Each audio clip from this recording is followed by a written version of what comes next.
If you train consistently and push yourself hard, but injuries keep throwing you off, or you feel like you're always fighting your body instead of working with it, and you're wondering if there's a way to keep making gains even when you're not at 100%, this episode is for you. Today, I'm talking to a Guinness World Record holder and double world champion in para-athletics who spent his entire life figuring out how to train with left side paralysis from a childhood stroke.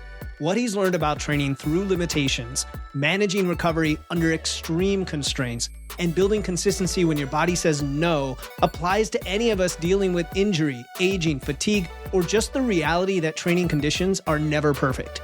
Your biggest limitation might just be the key to your next breakthrough.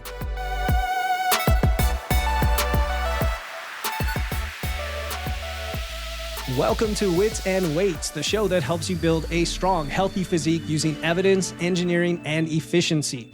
I'm your host, Philip Pape, and today we're going to talk about something that most lifters face, but few know how to handle well, and that is training when you're not at 100%, which, let's be honest, that's life.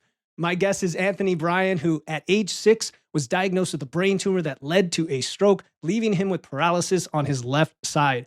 Doctors told his family he'd never run or live an active life. Instead, Anthony went on to set a Guinness World Record for the fastest marathon with hemiplegia, I think I said that right, at the 2024 TCS London Marathon, and he's a double world champion in the 800 and 1500 meters in para-athletics. Anthony has spent decades solving problems that everyone listening eventually faces. How do you keep training when your body has real limitations? How do you manage recovery when fatigue is constant? How do you stay consistent when motivation disappears? And Anthony, I'm about to have rotator cuff surgery next week, so it's great timing for me to have this conversation with you as well, because these principles that you use to train with your limitations, which maybe you don't even call them that, we're going to get into that. You're the no-limit athlete, right? And they're the same ones you need when dealing with any limitations, injuries, aging, work stress, poor sleep, any constraint that keeps you from doing things perfectly, which is honestly not even a real thing. Today, we're going to explore how limitations can make you stronger, how to auto-regulate what you're doing without losing momentum, and how to build the kind of mindset that keeps you showing up even when progress feels slow. Anthony, so great to meet you. Welcome to the show. Thank you for having me on today. It's great. So the question I have right off the bat is, do you think your paralysis has made you a better athlete? It's made me more resilient. It's made me think outside the box, because I've had to think outside the box, because I was told, you'll never do this, you'll never do that, you'll never walk, you'll never run. And then I had to realize myself that actually I can do that. And I think what I learned was people in life always tell you what you can and can't do, but it's up to you to prove them wrong. In the end of the day, if you want to achieve something, it's always down to you. And everyone's going to try and keep you in your box, but you got to go out there and just see what you can really do.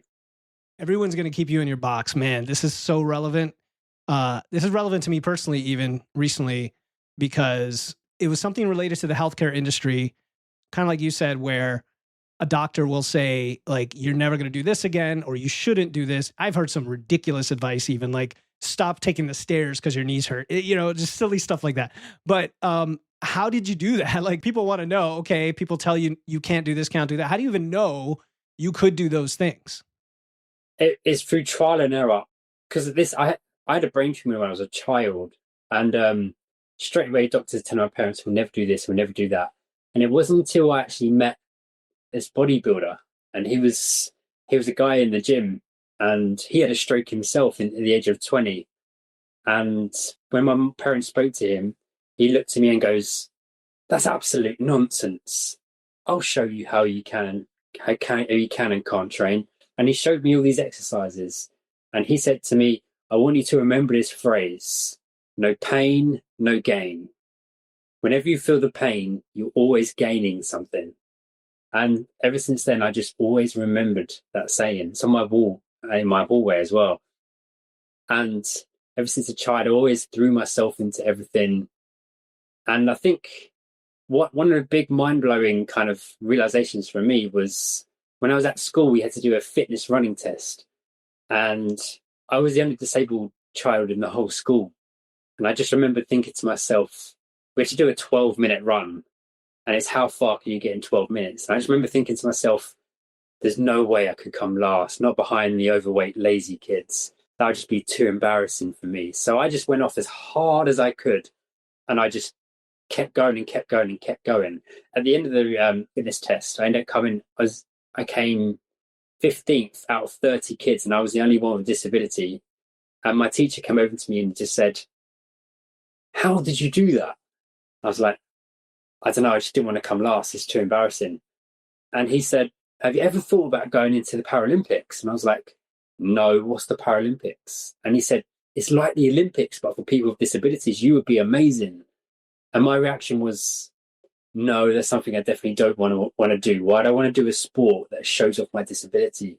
I'd hate that. So he called my parents into the school and he said, "Get that boy in a running club. Just get that boy in a running club." And this was the first time that actually someone has told my parents, get him to do this, instead of, he can't do that, he can't do this. So they threw me into it and I gave it a go. And I went to my first power race, and I won a gold medal in the 100 meters and the 200 meters. And for once, it's opened up my eyes to other athletes with disabilities in achieving incredible achievements. They might be missing a leg, might be missing an arm, but they're going out there to do their absolute best. I was like, this is incredible. So I thought, I want more of this. So I went away and joined a running club, and I trained. And slowly, I started realizing that actually I could build more speed. I played for a football team, a soccer team, and one of the coaches said to me was, instead of telling me I can't do something, couldn't do this or that, he went to me, "Yeah, you might not be able to do this because you can't use your left side, but let's not focus on what you can't do. Let's focus on what you can do." And that was, from that moment, I just focused on everything that I could do, and I could use one side of my body more than anyone else. So I had a really strong right arm and a really strong right leg. So when I would kick a ball, I had the most powerful shot of anyone. So I started being a top goal scorer because I was shooting from left, right, and centre, scoring goals. And gradually, I just became more confident in myself and finding that I could do things. And then I started doing competitions and winning more medals. And slowly by slowly, I started realizing that I can push myself a bit further. Started going to the gym and doing weights. Then I got to the Paralympic trials for the 100 meters and the 200 meters. And unfortunately, I finished fourth. So I just missed out being selected for the Paralympics. But I thought this was incredible. I want to be at the next one. So I went away to my coach. I was like, I want to train hard. I want to push myself more. I want to be there next time. And she said to me, "Okay, so you're slightly slow off the line because of your weaker side, but why don't we try something a little bit longer distance, because you're really quick once you get going." And she said, "Why don't we try 800 meters or 1500 meters?" And my reaction was, 1500 meters? That sounds like 1,000,000 miles. I can't run that far. And she said to me, "How do you know you can't run that far if you've never tried? Give it a go, and if you still hate it, you can always go back to doing the sprinting." But she said, "Give it a go, because you never know what you could achieve." So I gave it a go, and I hated it. It was really hard. I was out of breath. I wasn't used to endurance races. And I joined this group of runners. And again, I was the only disabled runner in the whole group. And we were doing 400-meter reps.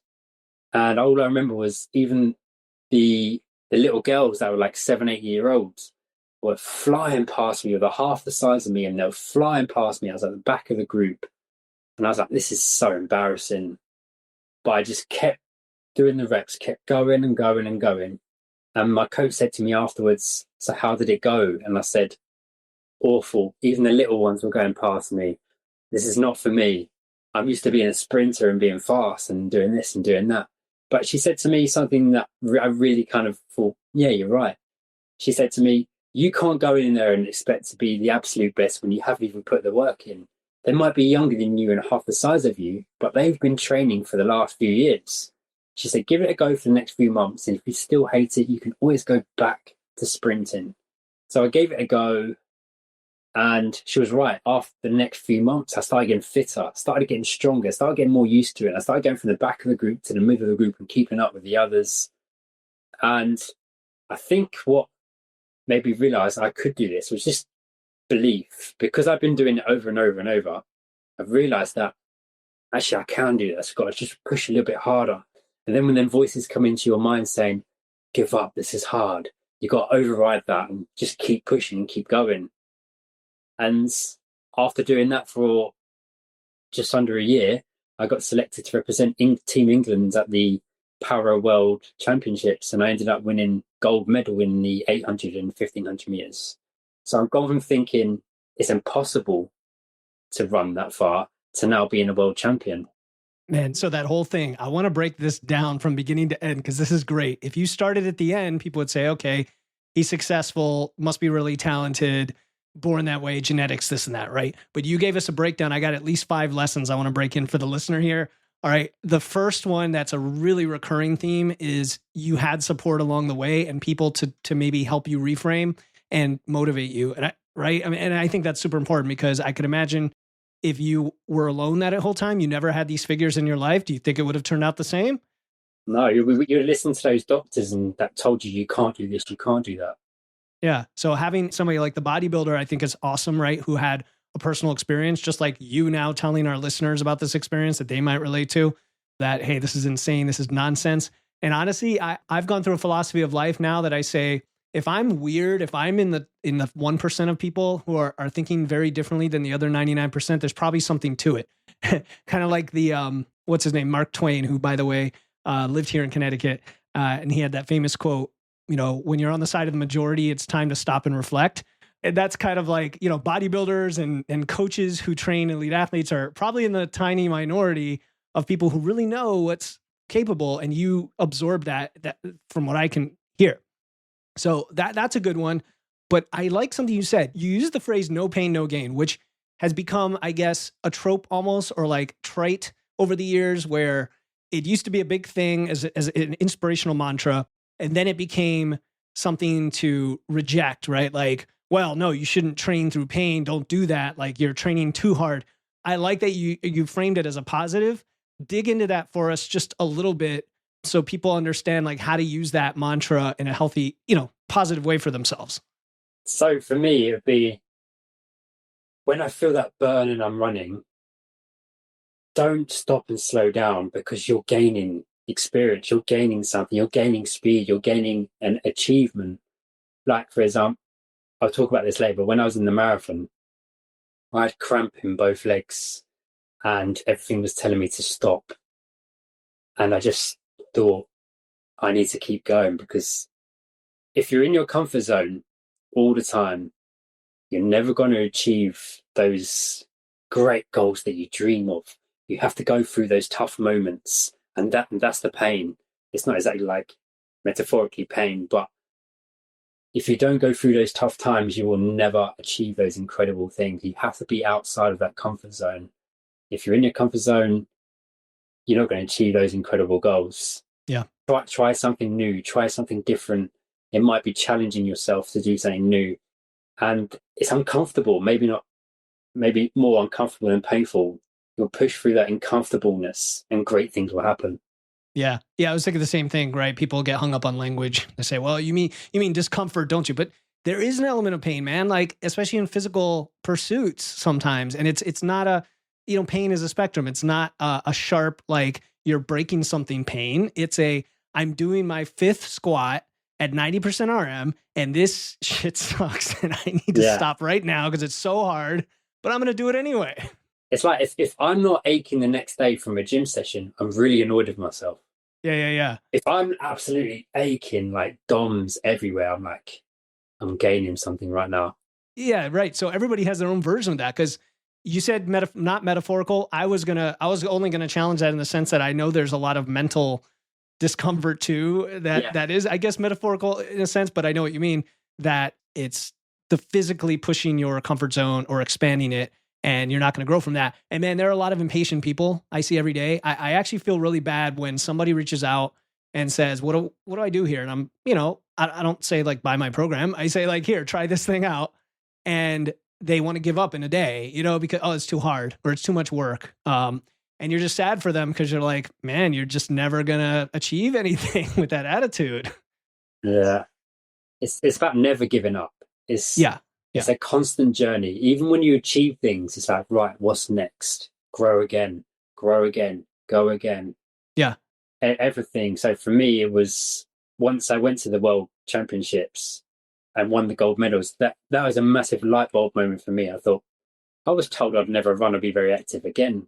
And I'm now a world champion. So then I thought, how much further can I go? How much further can I prove them wrong? Yeah, and I bet everyone has their own level of what world champion means to them, is what I would say. In that, I guess the lesson that I take from you there is you did something that was hard, pushed through that metaphorical pain. You got a result that gave you confidence you didn't have before, expanded that comfort zone now, and the identity of yourself grew effectively. Like the person you were at that point was different than what you were maybe 6 months or 5 years or 10 years before. And now you're like, oh, I'm going to do this endurance thing where the little girls are passing me, but I know I did something before and I adapted and grew, and I'm going to do it again. And like that's another really good lesson, because people who've done, I mentioned the heavy squats, right? Like people who do physical pursuits that are hard and then get something, they tend to want to do more of it, or they tend to have less friction to jump in to more. So that's confidence you talked about, right? That's the confidence. Self-belief. Yeah, I'm doing it over and over and over. I believe actually I can do this. I'm not going to combust. I can do this. Yeah. And so speaking of the can, because you said that as well, not what you can't, what you can. And people get annoyed with me, called me a positivity Nazi or whatever sometimes, because I have an optimism bias, right? Like I think the good is going to come no matter what. And when you say, what can you do? To me, that's reframing. That's like a psychological technique. How much are you into psychology and mindset, like academically, or is it all just from experience you talk about this stuff? A big role model to me would be David Goggins. Oh, I knew you were going to say that, man. he's controversial in a way, but yes. But well, I read his book in lockdown, and that was another light bulb moment for me as well. Because there's 2 chapters that really kind of hit home with me. One was Be the Only. And I read this chapter, and he told this story of how when he lined up on the start line of the triathlon, he looked to his left and he looked to his right. He's like, yeah, these guys, they all train hard, they're fit, they're in good shape. But no, not one of them really stands out to me. No one does what I do. And then he looked over the other side, and then he saw this guy in a wheelchair, and he just perched on the edge, ready to dive into the water, ready for the race. And he looked at him and went, there he is. That guy is the only. He's in the same league with me. And when I read that, I thought, yeah, that's me. Every single race, everything in my life I've ever done, I've always been the only disabled person doing it. But I've always shied away and been embarrassed with my disability. So I shouldn't shy away, and I should go out there and own it. And I was like, and that's when I started kind of showing my training on social media, like my weightlifting, my running. And otherwise I would have just been embarrassed of it. So that was a big confidence moment for me. And the other chapter was the 40% rule. And that rule was, he said in that chapter, when you think you're done and finished, you've got nothing left and you've really hit that limit, he said, you're actually only 40% done. He said, if you keep pushing, you start to unlock a compartment of the brain that will be like, oh God, this guy's not going to stop. We need to keep him alive by giving everything we can. And then it's only then that you start realizing you can push further and keep going. I wonder how many people ever experience that in their entire life. Like I know I'm prone to want things to be easy sometimes, right? Like many of us want to take it easy. We want to relax. I used to do CrossFit, and I remember some of the WODs were so grueling, but because you had this clock and competition, your brain was like, okay, I got to keep going. It feels like I'm done, but keep going. Not that I'm a huge fan of CrossFit for other reasons, but that's a different story altogether. I think it's worth anybody listening, and I've had guests on the show that talks about this, to have some goal, some challenge, some race, some competition, something like that. Like sounds like you did constantly, to push you to have to do that almost. Like otherwise you're going to be disappointed in yourself, who is the only person who cares really, right? Is yourself. Let's be honest. Yeah. And so the Goggins thing is really good. I know some people, the controversy is like, when he's like bleeding and, stuff's coming out of his, but the general principles are still good. So then like, let's make it practical for somebody listening. Maybe they don't have a disability, but like we all get, let's say, disabled at times or have an injury or pain or something that just sets them back or stops them. Well, like what's a good reframe? And I'm sure it happens to you too, right? You get injured or whatever. What's your reframe? Yeah. So for example, I can only use one arm and one leg, but I train just as hard as anyone else, if not more. I can do deadlifts. I can do a clean and press with one arm. I can do pull-ups. And people just look at me and go, how do you do that? And I think outside the box. If I have an injury, how can I train my body best effectively? And then every single exercise in the world is adaptive. You can do it just in a different way to make it work. So say you've broken your arm on one side, how are you going to work your biceps? So how I would do it is I would get a strap around the part of the arm that's not broken and I would curl. If I've broken an ankle, how would I do squats? I would put a box out and I would do single leg squats until my other leg is recovered. Everything you do, there's always an adaptable way to do it.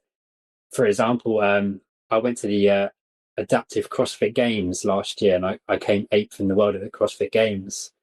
And in the finals, I was up against guys using two arms and I can only use one arm. So when it came to the snatches and cleans, they're just like this.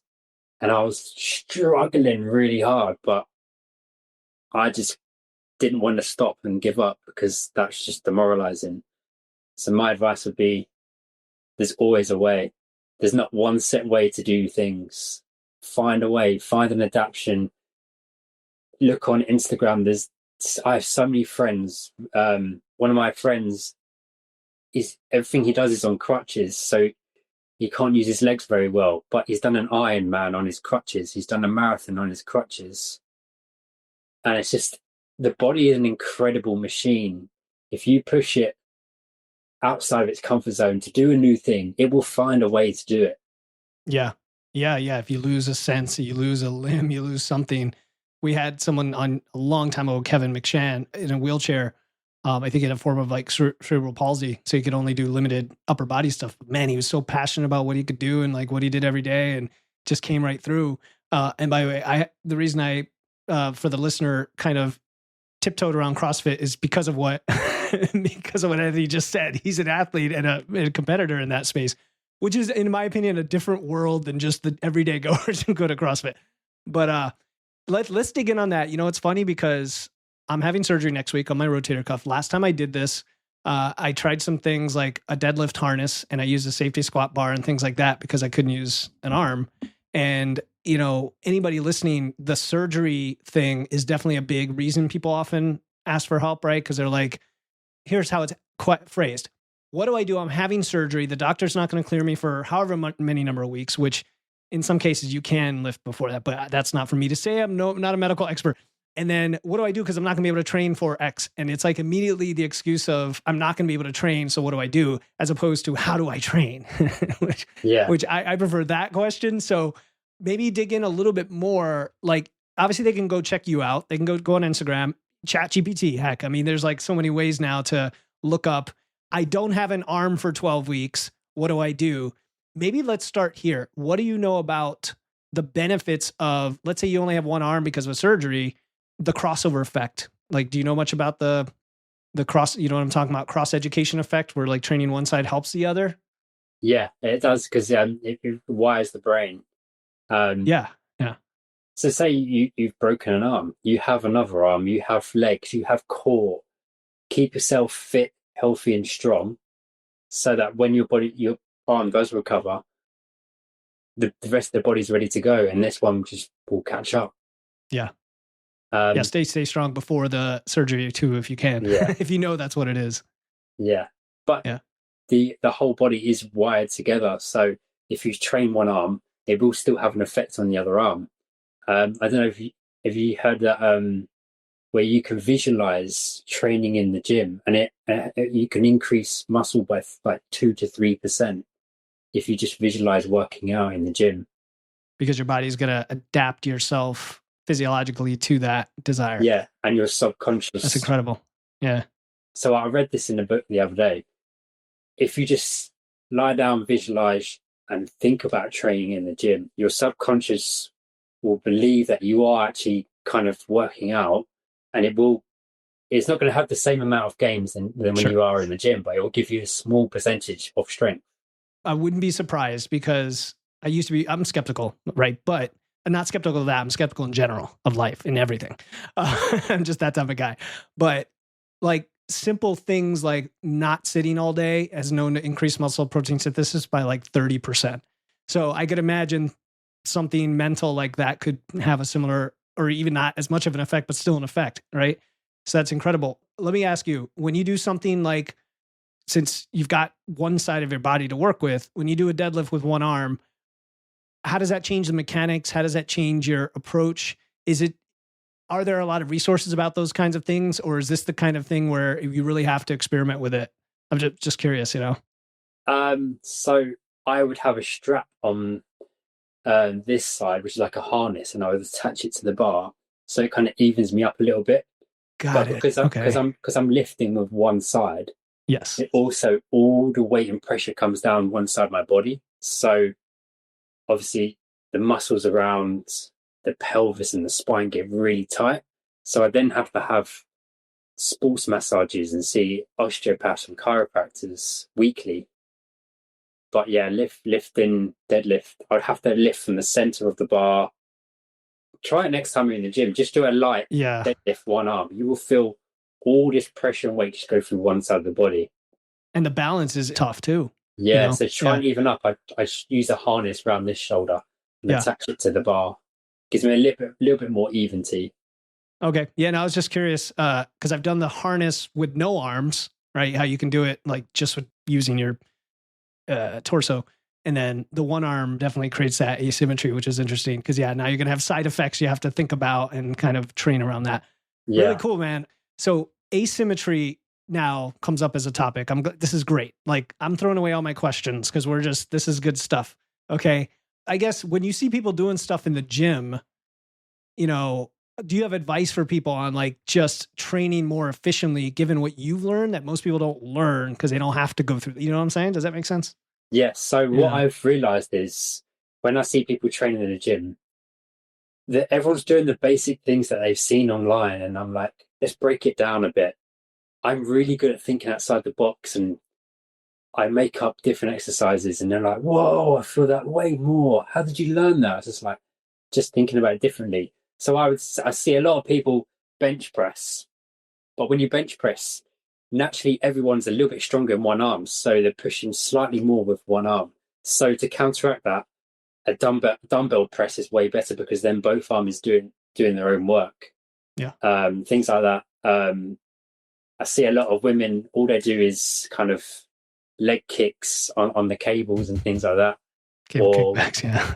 Or hip thrusts. That's all they do. And I'd say to women, Bulgarian split squats is so much better for you because it's single leg. You're singular doing it.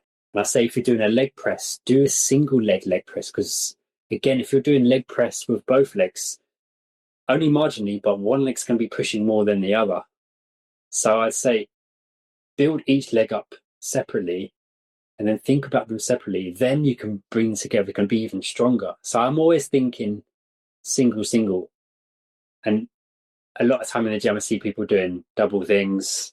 But then when I break it down for them, like, whoa, I feel that way more. Yeah. But I find thinking outside the box really kind of makes a difference because everyone thinks about training the same way. Man, this is good stuff. Two things there. You talk about unilateral training and being creative. So the unilateral thing, I think a lot of people just find it hard, right? And it's hard for a reason. And if it is hard, ask yourself whether that maybe is why it's worth doing. That's what I always tell myself when I'm doing a walking lunge and I haven't done those in a while. And I'm like, holy crap, after just like 18 of these in a row, I feel like I want to fall over, and I wanted to get 25 or whatever. It's super important. And the idea that it's weird how the physics works. When you do something bilaterally, you can generally handle more than twice the load as the two individual limbs. And you have to think about why that is. There's like systemic support you're getting, right, from other parts of the body, which sometimes you want that. Like you're trying to do that to develop the movement patterns. But in your case, what you mentioned is, hey, there are weak spots you're not getting because you're not loading the thing individually and hitting its weakness, like you said, because one is taking for the other. And then what you're doing individually, you bring them together, gives you even more strength. Yeah, exactly. And then it pushes the overall. I agree. It's great point. And then the creative side, a lot of us don't figure that out for a while until things happen. I'm raising my hand here because I used to be the guy who was like, hey, I don't know what to do. So I'm going to do the basic movement patterns, or the basic lifts that you tell me to do, which is a great foundation, right? If you don't even lift at all. But the idea that you can use infinite types of grips and widths and like range of motion and disadvantaged positions, everything, right? Yeah. Are there like a top 3 type of change someone should experiment with next time they go in the gym? Like just in general, if they're using a pressing movement or squatting, what kind of thing should they maybe experiment with? Narrow squats versus wide squats. Feel the difference in that. For the quads, what I like right? is for the shoulders, I will always do a tricep, and I will do front raises, then I'll do lateral raises, and then I'll do front raises with thumb up, and then I'll do a shoulder press. So that hits the front, side, top. And you don't even need to go mad heavy. If you go maybe 5 kilograms, you do things in pounds, but kilograms over here. You just go nice and light. You will feel the craziest burn in those shoulders instead of just going super heavy. Because I find when a lot of guys going super heavy, they're not getting that full range of movement. They're jerking it. They're kind of half repping it, or just momentum lifting. Sometimes when you go lighter and get the movement patterns of each muscle, what I've learned is if you learn the movement patterns of the muscles and just really get them working, you don't need to go super heavy, and you can strengthen them really, really, really well. Again, some great points, right? Because my coach, Andy Baker, is always, he's this big, massive, strong guy, right? And he's always telling the guys who are doing lateral raises, don't go so heavy, man, because he sees them coming up halfway and it's just like grunting, and it's like and you're right. And there's so many ways. There's scaption raises, thumb up, thumb down, like because of my shoulder issue, I've realized like palms up sometimes, supinated, whatever you call that, helps. Like if your goal is hypertrophy, right? We've talked about this on the show before. If you're at least 30% of your max, as long as you train close to failure, you can grow muscle, right? Like that's the general numbers. Whereas if you're going for strength, it's 60%, or if you're going for like super heavy, it's like 80, 90%. Yeah. So yeah, that's good stuff, man. Yeah, I love this. I love talking about training. So auto-regulation was the next one I wanted to ask you about, because some of us are in the fixed mindset of like, I have to go up on the bar, I have to increase my weight, I have to increase my load or my reps, and we do have to have progressive overload. Sometimes though, people have a limitation again from fatigue. It could be you're just not eating enough lately and you have a lot of stress from your kids and your family, right? It's the holidays and you're just like wiped, even if maybe you are eating, whatever. And all of a sudden you don't have the same capacity. How do you feel like you're still getting a good training session and you're still making progress? Like auto-regulation comes to mind, but what are your thoughts? Yeah, mix it up, try new things. I love playing about with supersets and trisets, things like that, and just try different things. Don't always have to go super heavy, max reps kind of thing.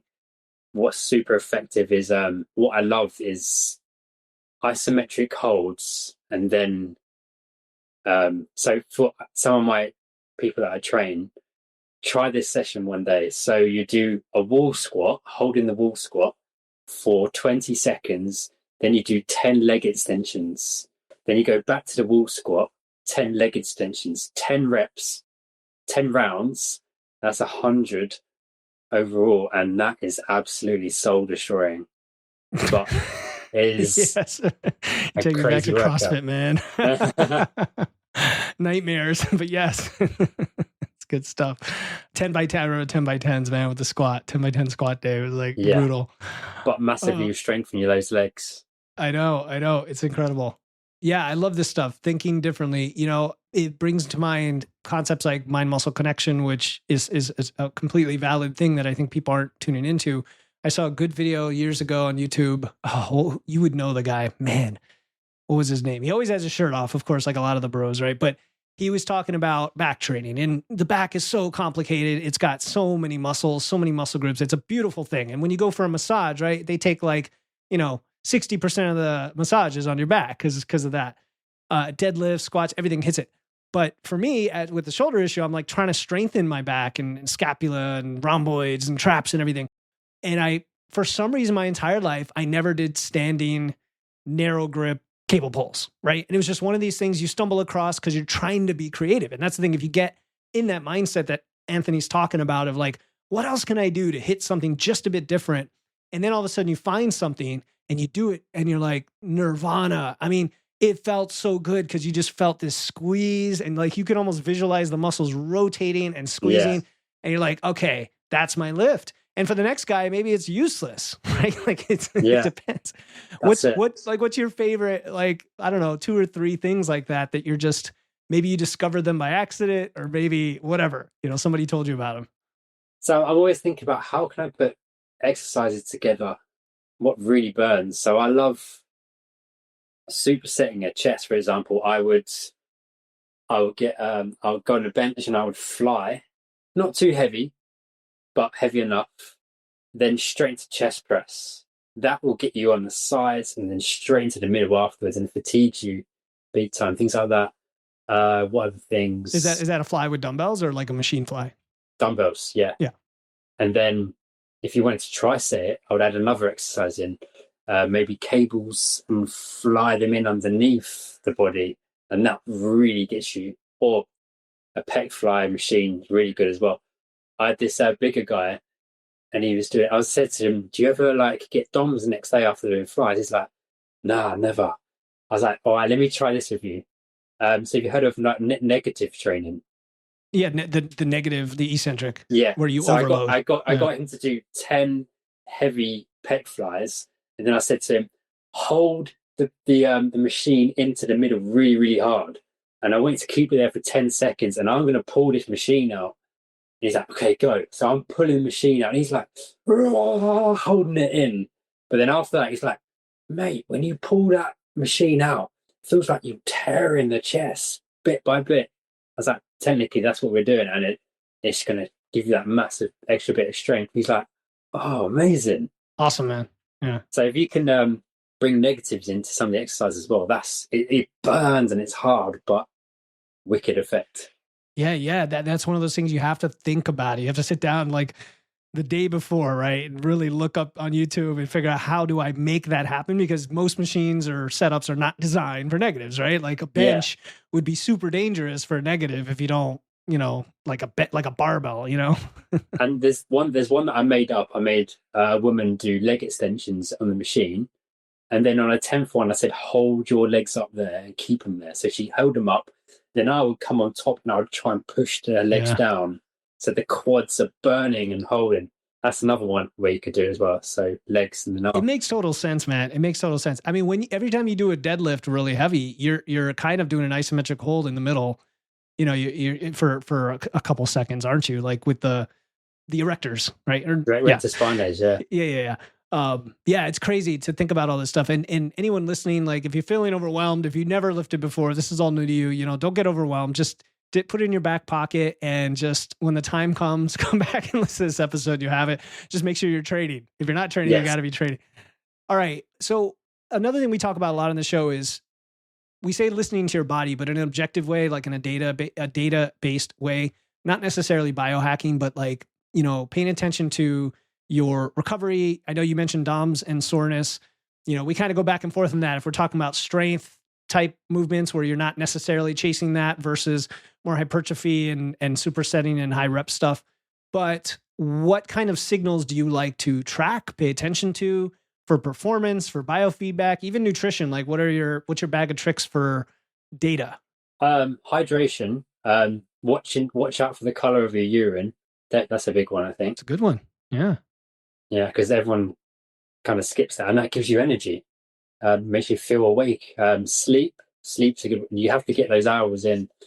don't be staying up all hours and then having 5 hours sleep and getting up. It makes a massive difference, and it'll make a massive difference to your gym session, whether you're tired or not. Even pre-workout gels, I try to stay away from pre-workout. Like, you mean actual pre-workout compound substances? Like, yes, yeah. But you eat, you do feed, do you train fasted or fed? If I've got a big competition, I'll be fed, but I try and work out fasted. Oh, Yeah, interesting. All right. because I want my muscles to push themselves without that energy source, so that they're working harder. You know, that's like the only legitimate reason other than schedule that I've ever heard. And I like it. I like it, Anthony, because, you know, there's a lot of claims about fasted training that aren't true, right?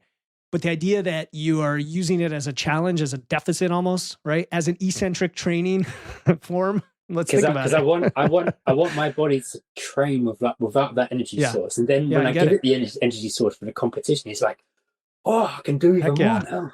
Because it's got that makes sense, man. I'm feeding it, yeah. No, that makes a lot of sense. It's like when I've been in a fat loss phase for 16 weeks and then I have a huge buffet Sunday night before I train Monday, all of a sudden my deadlift, like, you know, goes up 20 pounds, right? It's like, because I stay away from caffeine. Yeah. Then when I have like a big race, I might have an energy drink before, and then I'll be like, whoa, during the race. And I feel like, where all this energy come from? That's a really great point, is the tolerance factor, because a lot of us are hooked on caffeine, myself included. I mean, I have coffee and pre-workouts and soda. Yeah, you could have caffeine, you could have that energy before and with no effect. Yeah. It's you've got to make that trade-off if you're going to do it, right? Like, you mentioned sleep, of course. We're always going to hammer home on sleep. I heard a podcast recently, I think it was actually Next Level University, who's Kevin Palmieri. He's one of my podcast producers, so I always like to give him a shout out. Him and his business partner, Alan, and they were talking about sleep. They talked about a story this professor said about, or not a professor, but motivational speaker. He said, imagine going to a college campus and the big thing there is everyone smokes cigarettes, right? Everyone's smoking cigarettes. They love it. It's like the big thing. You've got to smoke cigarettes. Crazy idea, right? Like, crazy idea. Imagine you go to another one and everyone is just shooting up heroin. Like, everybody on the campus, that's the thing they do. They all shoot up heroin. We'd shut the campus down overnight, right? Now go to another campus and every kid is falling asleep during the day, taking Adderall or taking whatever. You're like, wait a minute, that is college campuses, right? And his point was they're all almost the same level of health detriment over the long term, being sleep deprived, smoking, taking drugs. They're all, like, let's say, toxic to you. I don't know if you agree with that. I just wanted to share that because I recently heard it. And I'm like, it's a good way to frame how important but neglected and accepted poor sleep can be. What are your thoughts on sleep, man? Lay it on us. Like, how do you get good sleep besides the number of hours? It's a tough one. I find what makes me sleep better is reading a book before I go to bed. Love that. Because yes. I found I'm reading after about 20 pages, I'm like, oh, my eyes are stinging now. And then as soon as you close your eyes, you're like, oh, no. Don't sit on your phone before bed, scrolling, because that's going to, I read this, it's got that blue light or something, and that's designed to kind of keep you awake. Yeah, so what helps me is reading. And that sends me off to sleep. Not in a bad way, but a good way. No, I it's funny you mentioned it. We're kindred spirits, my man, because, like, I'm reading a post-apocalyptic fiction novel right now and I read it every night in bed. Now I have a Kindle, but what I do is I wear amber tinted blue blocking glasses, and then the Kindle is on black mode. So it's like only the text is white. And I'm just sitting there with the lights off because my wife needs to sleep. She goes to bed earlier than I do. And you're right. After about 20 minutes, if that, you're just like, you might even fall asleep with the book and you're good. Do you read a physical book with a light, or how do you read? Physical book. Yeah. And I try and read self-help books. And because I watched another thing that anything that you kind of comes into your process before you go to sleep kind of goes into your subconscious and you start thinking about it. So a lot of people, before they go to bed, they'll watch the news and it's all negative, like war, poverty, and it's like doom and gloom. So put a bit of positivity into your mind by reading it. And I don't know if it's true or not, but it kind of brings that into a subconscious kind of thing. So I kind of read positivity, self-help books before I go to sleep. So the listener needs to pay attention here because Anthony is full of like tons of wisdom. I get the sense, man, that you've just learned this through the School of Hard Knocks, a lot of this stuff. Yes, Right? along the way. Because the way you talk is like supernatural. It's just something I learned. Whereas a guy like me who are like studying this stuff and trying to make it for a podcast, you know, it's a little more like kind of learned from a book, right? But what you just said again is something I learned not long ago. Now you've known it just naturally to not stress yourself out with what you're reading and experiencing before bed. Like, don't watch a highly stressful movie or TV show, for example. Don't read terrible news. Now, I told you I read post-apocalyptic novel. To me, that's relaxing, but I guess it's kind of like, for me, playing a video game that's violent actually relaxes me, but it's not necessarily the case for everyone, right? So I wouldn't do that before bed, though. So yeah, guys, listen up. This is really great wisdom. All right, what else? So sleep, we covered sleep. What about, so that's a big part of recovery. Is there anything else, any other recovery practices that you like? Yeah. So recently, one of the guys I know actually kind of helped me get into this. Ice baths. Ice bath. Oof. Yeah. Okay. Horrible thing. But what I found was, so I started having ice cold showers before my races, and then I found that my running was going really well. And I kind of looked into it, and basically, instead of having a hot shower, so I would have a hot shower first and have a cold shower after. And what I was doing was I was firing up my fight or flight system straight away in the morning. So then it's basically turning on all my muscles and my fight or flight system, getting ready to go fight or go to run that race. And I found that my performance levels just went up another level. I hate it, but now every time I compete, I'll have a cold shower before I go. And I just find I'm more alert. I perform better. My muscles are sharper. That's something I learned along the way. Yeah, it's funny you mentioned the performance aspect, because I did an episode not long ago about like all the things that are overrated, and one of them on the list was ice baths. But I said in that episode, except if you're using it on like a performance day or between, you know, your max lifts on a powerlifting meet or something, because you're right that like that hormetic effect, I guess is the word, or that like acute effect is powerful, but there's not really a long-term benefit if you're trying to get more jacked or something, you know, it doesn't necessarily help with that. So I'm glad, again, you've got natural wisdom, my friend, like this is good stuff. And I totally have heard that ice baths can be really powerful for competition, right? That's cool. That's good. Yeah. So speaking of competition, man, a lot of people have no experience with the level of stage you've been on. And I'm just curious, like what that experience is like for you, how, especially your first one, I don't know, maybe it just was a daze because I know you were younger, but you know, what is that like? And is there a lesson there for people who may be interested, even a small, like local powerlifting meet or something like that? It's going to be nerve wracking. You're going to get those butterflies, but give it a go. And what I've learned is you're going to go into these competitions and you're going to look at the top people and think, I'm awful. I'm nothing like them. But what I've learned is go to that competition and give your absolute best, whatever you can do. And that's a PB. And then every time you go to a competition, you set your benchmark as that. Now you got to beat yourself. It's you against you. Beat yourself. Don't focus on how much they're lifting or what they're doing, because the real achievement is you're getting better and better and better. Every competition you do, write down your PB and be like, right, I'm coming for you. You're my competition today. And that's what I do every time I go for a race. I don't focus on all the other people that are flying past me. I'm going out there to beat me.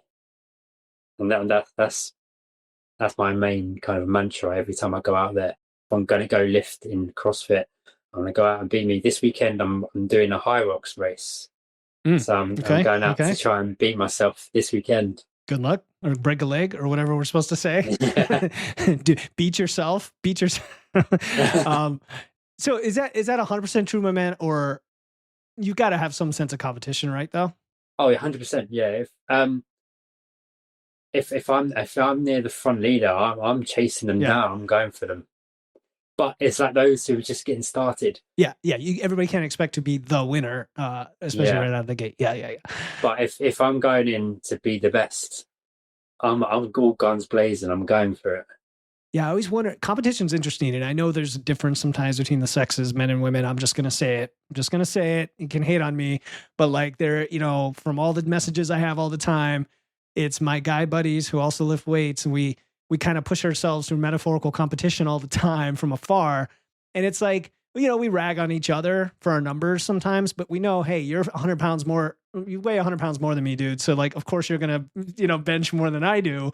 So, and we can joke about it. Like guys, a good sign of friendship is that you could sarcastically make fun of each other. Right. And like, be cool with it. But I think it's interesting with competition because you want to be pushed by things around you. And I think like the CrossFit world is a good place where that happens. I think community, it happens, but there's like a healthy level of that pushes you to ultimately do what you're saying, which is beat yourself.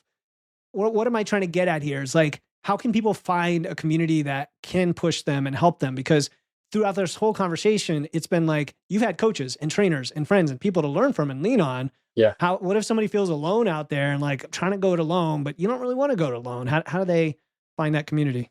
You need to go out to the club, the training clubs. You need to go online, look up CrossFit, look up weightlifting, get down there, meet people, find a circle of people that are doing the same thing as you, because surround yourself by people that are doing the things you want to do, and you'll learn from them and you'll grow together in everything, with cycling groups, running groups. I found massively, a lot of my friends, you find friends in these groups, and then you find yourself growing because you're learning from them and you're doing new things.